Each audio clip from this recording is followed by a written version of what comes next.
Hello, and thank you everyone for joining us today. In 2025, the American Hospital Association is all in tackling the challenges that are facing healthcare today. I am looking forward to using this Leadership Dialogue series to highlight the incredible ways the American Hospital Association and our member hospitals and health systems are making health better. My name is Freese Decker, and I'm the President and CEO of Corewell Health, and I'm the 2025 American Hospital Association Board Chair. As we kick off this new year, I want to start by introducing you to a few amazing leaders within the American Hospital Association who will help us navigate the year ahead. The American Hospital Association is here to help remove those barriers so as hospitals and health systems, we can provide the very best care to our patients and our communities. So today, while we don't have all the time to meet the full AHA team, I'm so excited to introduce you to Stacey Hughes and Ashley Thompson, two fantastic individuals who lead the AHA's government relations and public policy work. One of the things that gives me the most confidence in our approach is when I listen and I talk with them. So I thought it would be really beneficial for all of you, our members, to hear from them. So let's begin. So Stacey and Ashley, welcome. So glad to see you today. Let's start with some introductions and share what you do with the American Hospital Association.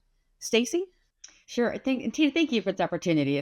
We're so excited about your year ahead and working with you, and we're really appreciative of having the chance to showcase a little bit about what our team is up to. But I'm Stacey Hughes. I'm Executive Vice President in the DC office and oversee regulatory policy, federal relations, PAC, and some of our communication efforts. And have a great team here. I know we're going to talk more about that, but that's my role here, Tina.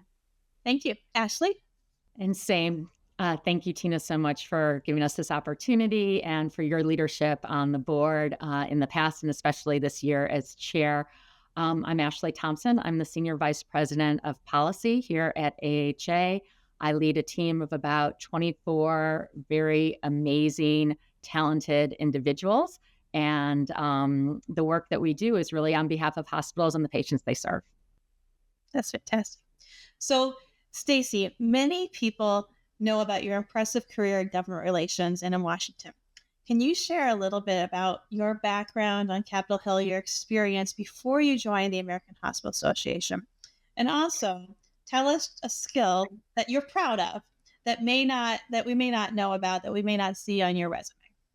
Well, thank you. Thank you. So I spent about 20 years on the Senate, frankly, working with Republican, both rank and file members. I had the opportunity to work in Senate leadership and work with senators who all were on healthcare committees. So worked in the Senate Finance Committee with members, Senate Health Committee as well. But my most fun I had was really working in the Senate leadership. And Senator Don Nichols was the assistant majority leader when Trent Lott was leader, and got to go through about 3 presidents. I was there about 20 years. And also ended my career in the Senate by working on the Senate Budget Committee. So it really has been Senate focused, Republican focused, but had a wonderful opportunity to work in a lot of healthcare packages. And frankly, it's so fun to see Ashley because I think I lobbied Ashley a good bit when she was in the Senate Finance Committee, probably on behalf of AHA. So, but following that time, Tina, I spent about 17 years in opened a consulting firm with my former boss. It's called the Nichols Group. Was president of that firm and ran our healthcare practice. So that afforded me the opportunity to really dive deep in all the healthcare verticals, right? Pharma, providers, devices, novel therapies. And I just learned so much. And part of that was also representing AHA and then came in-house here. The skill, that's a tough one. I would say I really am a big wine person. I can pick out a great bottle of wine and I think I can nail your taste and what you like. That's one of my skills. So I'll stop there. Excellent. Well, again, you just described in a short time period how impressive you are. And that's why I think that we are in good hands with you because of just your experience prior to the AHA and also helping the AHA, especially at this time. So really looking forward to working with you this year. Likewise. Thank you. Ashley, your same question. Tell us about yourself, your impressive career, pre-AHA, now AHA, and then one skill that is probably not on your resume. And can it rival Stacey's skill? Sure, Tina. Well, my career was actually in hospitals before I joined the American Hospital Association. I did an administrative internship at a community hospital in the suburbs of Chicago. Then I did a year administrative fellowship at an inner city urban safety net hospital. And then I spent several years at the University of Chicago Hospitals and Health Systems in a variety of positions, everything from internal consulting to building the new children's hospital to special assistant to the president to project director of a Y2K. So random assignments. I came up with DC in 2001 to be with my husband. And I think that AHA, I started working with AHA in 2001. And I think that the association just chose me, actually. I was not expecting to work in an association, but I've obviously loved it. I think I have 23 years here. But as Stacey mentioned, I did take a little bit of a break, and I went to work on the Senate Finance Committee for then Chairman Chuck Grassley, where I was his health policy advisor for Medicare Part A, which is basically all the Medicare reimbursement for hospitals and post-acute care hospitals. Right. Thank you. And my one skill, or the one thing that you don't know about me is I used to dance. I was a ballerina when I was little. And I was in the Nutcracker for a few years at McCormick Place in Chicago, which has a theater that it's about 5,000 people, I think. So I was dancing in front of thousands. And I think that that actually really helped my career in that I don't mind being up on stage, which is also like presenting. So I encouraged all my kids to do some theater or dance so that they could get that same kind of exposure, because it really, I think, helps in your career, actually. So that's my one point that you probably didn't know. That's great. Now we have a new idea for the annual meeting in May. A little dance, a little shuffle. Everyone will come to see Ashley dance. Oh, that's fantastic. I know also, Ashley, I think you enjoy reading lengthy rules because that's part of your role. What are your other hobbies, and how do you spend your free time besides reading those lengthy rules and dancing? I do love reading regulations, but what I really love to do is cook. So kind of like the wine, I love to cook, and it's good family time for me. I still have 2 teenagers at home, and that's when we get together and join together as a family. And my son is actually much better at it than me now. He makes a wicked pizza where he makes his own dough from scratch and his own tomato sauce. But I will say, aside from that, my guilty pleasure is still reading. It's just probably not rules. So when I curl up on the couch with my 2 dogs and read like a junk romance novel, that's a guilty pleasure. Fantastic. Stacey, same question. Same. I don't have kids, so I really have spent so much of my free time and with friends. I think one of the luxuries I think in that situation is that you really get to invest across your whole life, right? Whether it's elementary friends, junior high, high school, college, and here. And so I really just spend a lot of time kind of on the road, seeing everybody from the South. I went to FSU and have a lot of friends that still stayed in Tampa and Jacksonville and Savannah. And so I do spend a lot of time down there, and I love that part of the country. But like Ashley, I also do love to cook. I think it's a lot of fun. I think that's one of the most relaxing guilty pleasures too. It's a Sunday. You've got all your stuff, no pressure. And I really do enjoy that as well. But truly, I love going to football games, went to FSU. Just that whole sort of culture I'd like to stay close to and part of. That's fantastic. Thank you. So I love getting to know what makes people shine outside of their day-to-day work. So thank you so much for sharing all of those things. And as we think about the work ahead of us this year, I also want to learn more about what you and your teams are doing. So the American Hospital Association is a bipartisan organization, and we work with all lawmakers to advance the issues that mean the most to us as hospitals and health systems. So Stacey, you have a deep connection, your experience that you shared with us about working on Capitol Hill.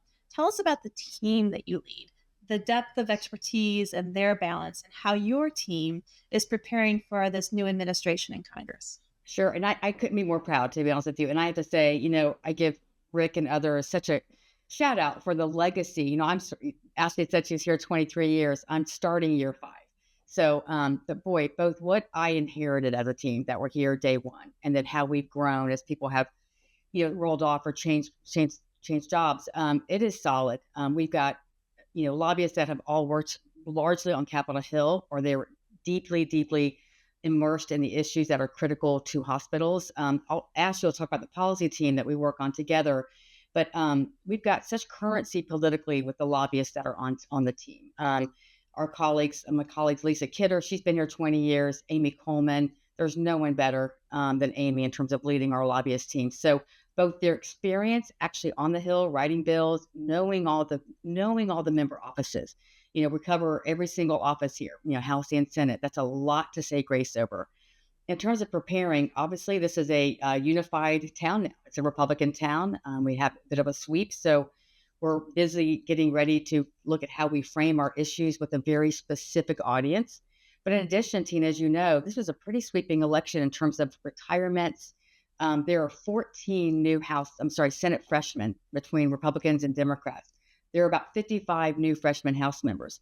So a big part of what we're doing is educating them early and often. Lisa and Amy and others are putting together a 101 of hospital issues, making sure we bring those, that they understand our field immediately and early, and being a resource for them. So everyone is readying for what it's going to be. I know we'll talk more about what the year ahead, what the expectations are, but it's a lot. And we are excited about the team. The team is ready, but they have great skills, and couldn't be more proud to be collaborating with them and leading them.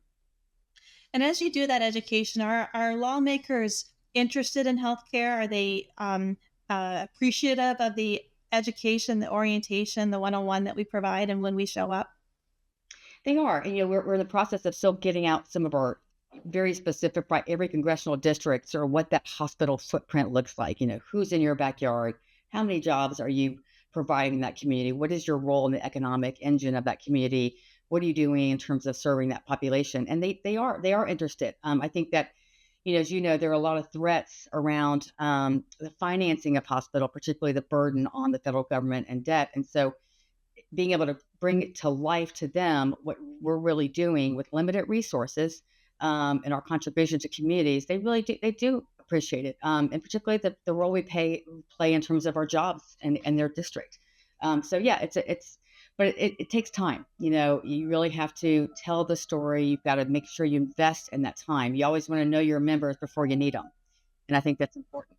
Ashley, I'd like to ask you the same question. So share a quick overview with us of some of the issue areas, the policy expertise that you have amongst your team members, and what's the one thing your team is gearing up for this year that you can share with us? Great. Well, like Stacey, I am so proud of the policy team. Many of the individuals, I think there are 24 of them, have been here for a very long time. They are true issue area experts. They are smart. They are talented. They are motivated. And I will say that they really want to improve health and healthcare in America and get hospitals the resources that they need to really care for their patients. So, I love working with them every day. They inspire me.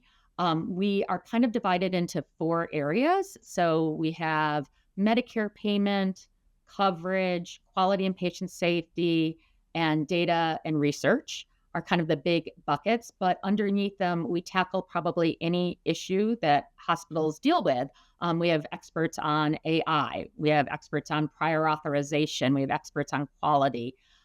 So it's really a diverse group. I would say that it's really hard to pick the one issue that they're going to be dealing with this year. I think that there's probably 4 that are most important. And Stacey and I have been working on this together with others across the association. I think one of them is to protect Medicaid and its enrollees. I think the second one is to ensure what we call the marketplace premium tax credits continue after the end of this year. About 10 million people have gotten coverage due to those tax credits, and we don't want them to lose coverage. The third area is to make sure that hospitals are not subjected to site neutral payments. And then I'd say the fourth area is probably protecting 340B, which is the drug pricing program. So those are definitely on our radar, but it goes beyond that. There are so many issues. I think our advocacy agenda came out this week. I haven't counted. There's probably 75 plus issues that we are actively working. Yeah. And we're so appreciative of kind of highlighting the main areas that we need to focus on, but then understanding that as hospitals and health systems, we're not all alike, and there are different issues that come up that we need to navigate as we move forward. Again, what I'm so proud of is your team, both of your teams, really have the expertise and the experience to help tackle this and guide us as members as we move forward. There's also a much broader team at American Hospital Association that's supporting the work of our field, from legal to communications to the quality and patient safety work to field engagement.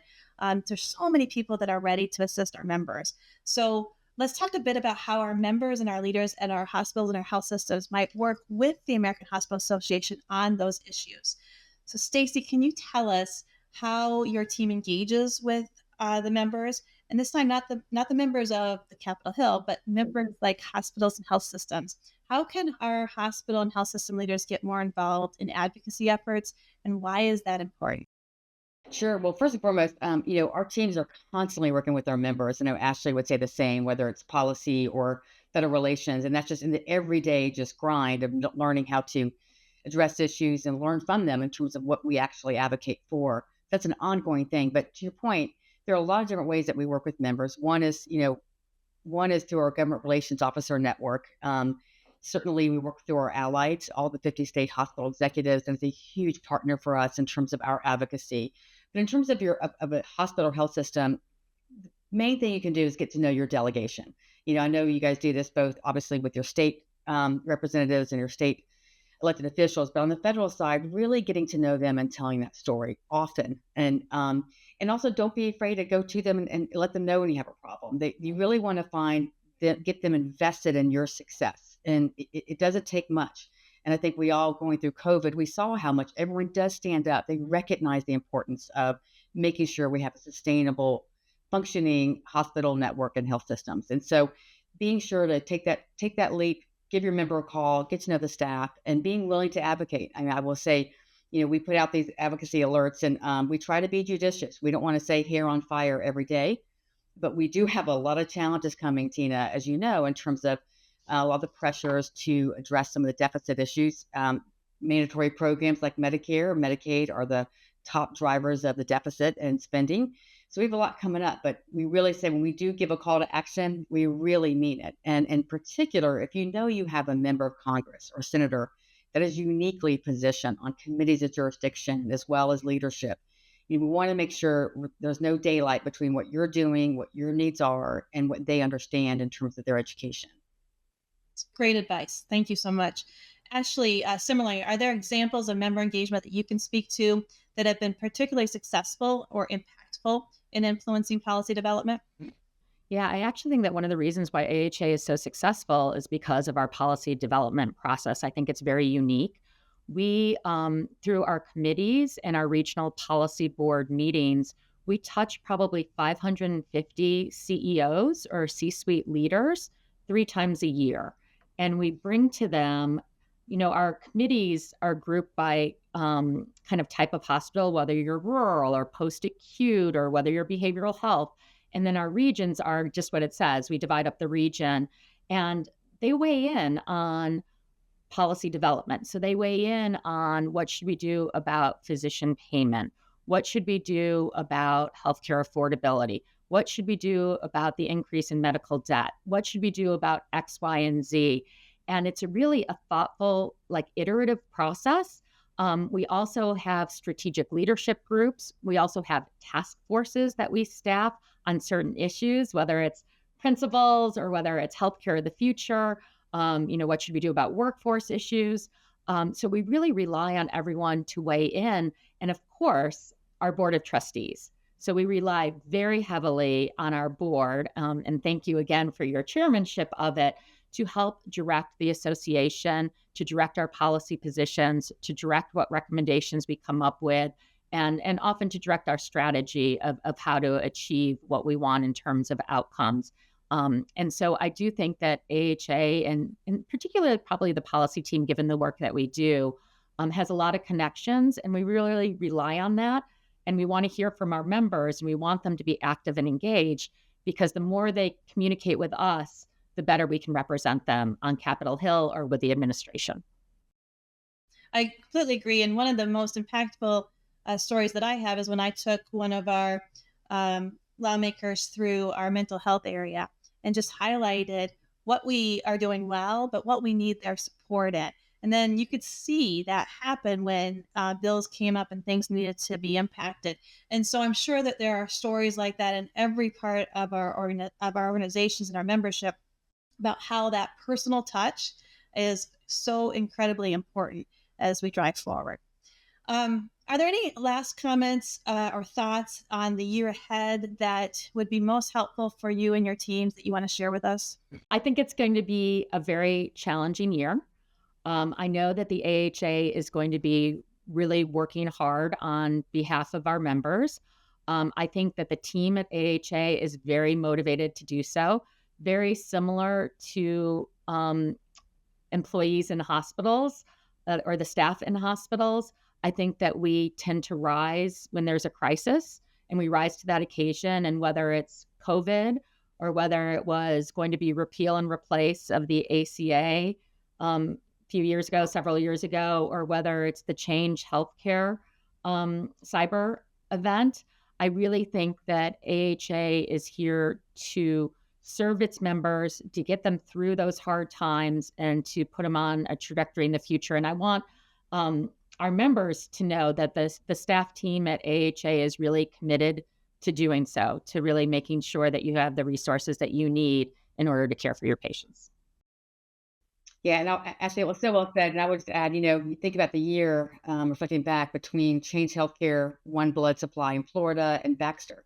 And that was just weeks ago, if you really think about it, in terms of the need for the association with your leadership and others, Tina, to really jump in and problem solve quickly and mitigate those types of issues. But I'll just say, going into the year, I think I've kind of beaten that drum a little bit. But, we are, as Ashley said, we are working so hard with the policy team and others to bring forth data. One of the ways that we win these battles is being able to tell a story with very specific data. We've got some pretty difficult issues, one of which is extending the ACA subsidies, I think Ashley mentioned, knowing what that looks like for your hospital. How does that affect your bottom line? How does it affect patients? How does it affect the insurance coverage numbers? I think it's true for Medicaid. So when we put all this stuff together, really would encourage everyone in our field to take that information and help tell the story and amplify as much as we can. We'll do all the work for you in terms of making sure that we get you guys what you need to be able to understand the implications of some of these policies, but really just welcome everyone's ability to engage with their members of Congress. So that's my final note, I would say, Tina, in terms of the year ahead. That's perfect. So thank you so much for your time today. And I really enjoy working with you and working with your teams. As you both said, the AHA teams are all in. We're ready to go. We're excited. We're passionate. This is, what gets us up in the morning moving forward. And we need that partnership with our member hospitals, health systems, to make sure we have the data and the stories and the connection there. So it really takes this whole ecosystem to come together to make an impact, and to make an impact for policies, the regulations that are coming forward, but most importantly, so we can do an even better job taking care of our communities and improving health. And so we're so grateful for all the work that you and your teams are doing at the American Hospital Association. And I know that it's going to be a tough year, but with the focus and the energy, I think we can accomplish a lot of things. So thank you so much. To all of our members listening in, thank you so much for joining us today. And we'll be back next month for another Leadership Dialogue conversation. Have a wonderful day.